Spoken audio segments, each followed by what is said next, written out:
Welcome to my channel. If you are new here, I welcome you, and if you're already part of the family, welcome back. I appreciate you. I love you so much. Thank you for coming back.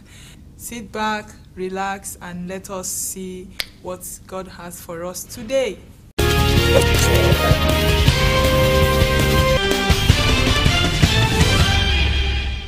Don't fear their fear. The Bible said that God has not given us the spirit of fear, but of power and of love and of a sound mind. And he said, he that dwelleth in the secret place of the Most High shall abide under the shadow of the Almighty. Don't fear their fear. A lot of things are going on all around the world. A lot of things are going on now, but let me assure you that all you need to do is to dwell in the secret place. All you need to do is to abide under the shadow of the Almighty. Don't fear what the world is fearing. The Bible says, I will show you whom to fear. Fear him that after killing the body has the power to also drag the soul into hell. Don't fear what will only affect your body and cannot do anything again after that. Don't fear the fear of the world. Don't fear what the world is fearing. Don't fear it. You fear God and look unto God. What we need to do is to prepare. The Bible said that when we will see all these signs that will begin to happen, the sun and the moon, all the signs that will begin to happen in the sun and in the moon, the Bible said that the fear will begin to catch men. Fear will begin to come to the heart of men. Fear of the unknown. People will be trembling. They don't know what's next. They don't know what will become of them. But the world may not understand what is going on now. But we understand that it is a sign of the end time. And it is a sign that the coming of our Lord Jesus is at hand. What we need to do is to prepare. Not to fear. The world may fear, but what we need to do now, because we know what the time is saying. The time now is saying prepare. The time now is saying prepare. Prepare for the coming of the Lord Jesus Christ. We are not to fear, we are to prepare. King Solomon, the king that was the richest ever, the wisest ever, he concluded in Ecclesiastes chapter 12, and he said, let us hear the conclusion of the whole matter. He said, fear God and keep his commandment, for this is the whole duty of man. Can I tell you something? People are dying every day.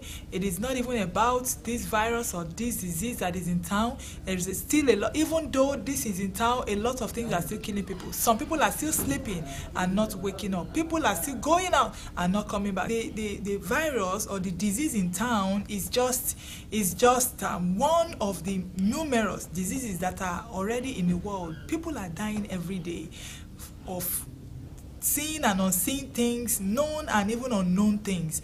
And it is not about what kills somebody, because whatever that kills somebody, the bottom line is that people are dying and people are going to die. But where are they going after here? Where are they going from here? Because this world is a place of transit. We are just here on transit.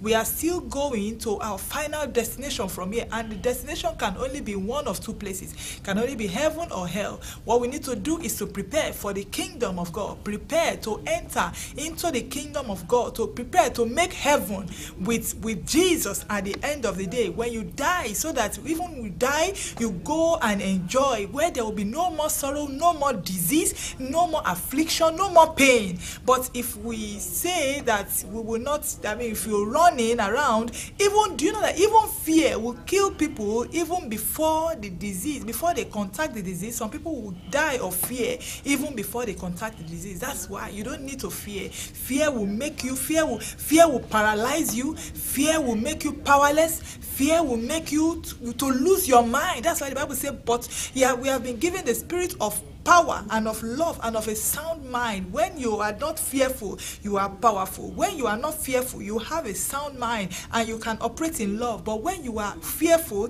you cannot operate in love. You cannot operate with your sound mind. Then some other things, there's a spirit of fear, and that spirit is what will be controlling you. You don't need to have fear at this time. What we need to do is to prepare.